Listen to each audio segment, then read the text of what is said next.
I'm writing to you from a version of yourself who remembers what it felt like to be invisible, even while trying so hard to be seen. You showed up. You listened. You helped. You cared. And yet, somehow, it always felt like your presence slipped past people without leaving a mark. Not because you weren't there, but because no one seemed to truly notice you. You felt overlooked in conversations, forgotten in decisions, and quietly replaceable in moments where you hoped to matter. I remember how painful that invisibility was, especially because you didn't ask for attention. You weren't trying to be the loudest voice in the room. You just wanted to feel acknowledged.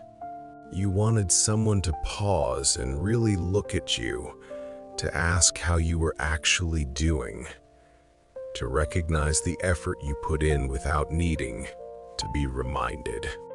Instead, you often felt like background noise present, but not essential.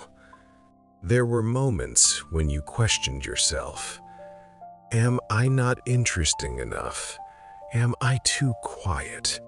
Am I doing something wrong? You tried adjusting yourself. You spoke a little louder. You smiled a little more. You offered more help. You became more agreeable, hoping that if you made yourself more useful, more accommodating, more pleasant, someone would finally notice. But the invisibility stayed. And each time it did, it chipped away at your sense of worth. I remember the loneliness of being surrounded by people yet feeling unseen. The ache of contributing quietly while others received recognition. The sadness of realizing that even when you gave your best, it still didn't seem to register. You didn't complain. You didn't demand attention. You carried it quietly, telling yourself it wasn't a big deal, even when it hurt deeply. You felt invisible not because you lacked value, but because you were in spaces that didn't know how to see you. Still, that truth was hard to believe back then. All you felt was the ache of not being chosen, not being remembered, not being recognized.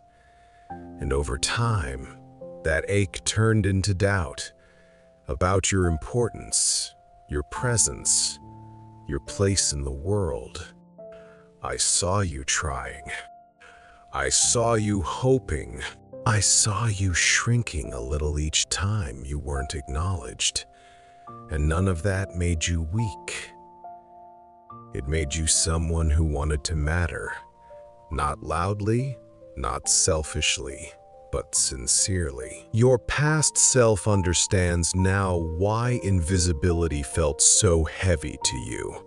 It wasn't about attention. It was about connection. You didn't want applause. You wanted resonance.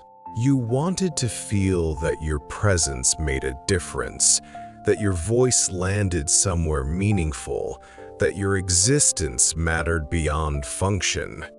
You felt invisible because you often gave without being received. You listened without being heard.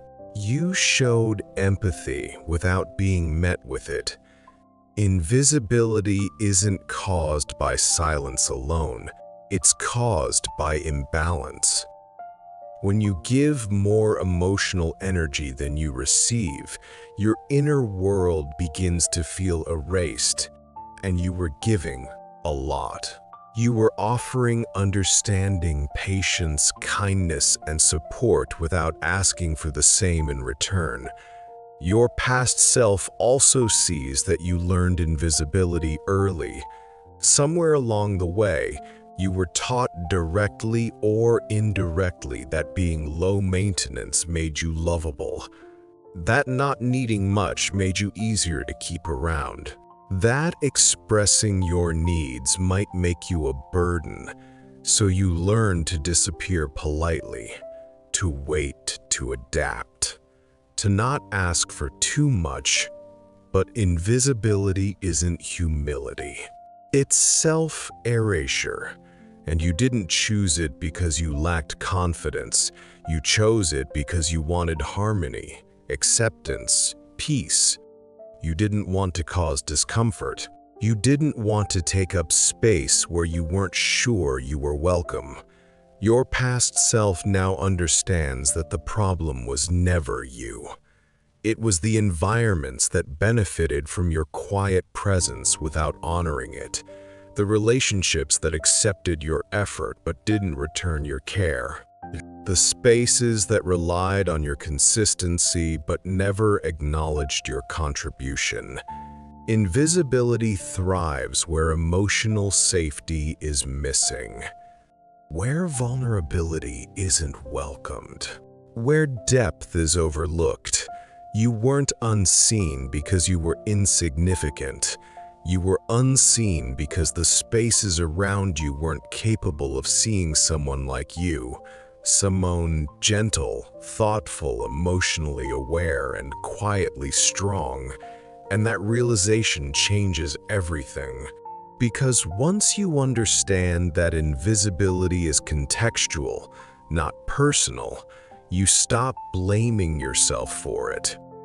You stop shrinking, you stop questioning your worth, and you begin to ask a different question: where do I belong? Now I'm speaking to the you who is here today, the you who still sometimes feels overlooked, the you who wonders if you matter more than you're shown, the you who is learning slowly to reclaim visibility without apology. Take a slow breath. Let it settle in your chest. Let this truth reach the places that once felt ignored. You do not need to become louder to be worthy of being seen. You do not need to perform to be valuable. You do not need to disappear to be loved. Your presence already matters. Being seen begins with seeing yourself, with honoring your own feelings, with acknowledging your own needs, with allowing yourself to take up space emotionally, mentally, truthfully. When you stop erasing yourself, you naturally gravitate toward people and places that can actually see you. And they exist. People who will notice your quiet effort. People who will value your depth. People who will listen when you speak, even softly. You will feel it immediately. You won't have to prove yourself. You won't have to compete. You won't have to compete. You won't have to disappear. You will simply be, and that will be enough. You are learning to choose spaces that nourish you. You are learning to speak when something matters. You are learning to step forward instead of fading back. And with each small choice, invisibility loosens its grip. You are not meant to be overlooked. You are not meant to be forgotten. You are not meant to live unseen. You carry a presence that changes rooms, not with noise, but with sincerity. And the right people will feel that. They will notice you not because you demanded attention, but because your authenticity resonates. One day, you will look back and realize that the years you felt invisible were guiding you toward clarity, showing you where you didn't belong so you could find where you do. You are not invisible. You never were. You were simply waiting to be seen in the right light. And that light is finding you now. Sincerely, you.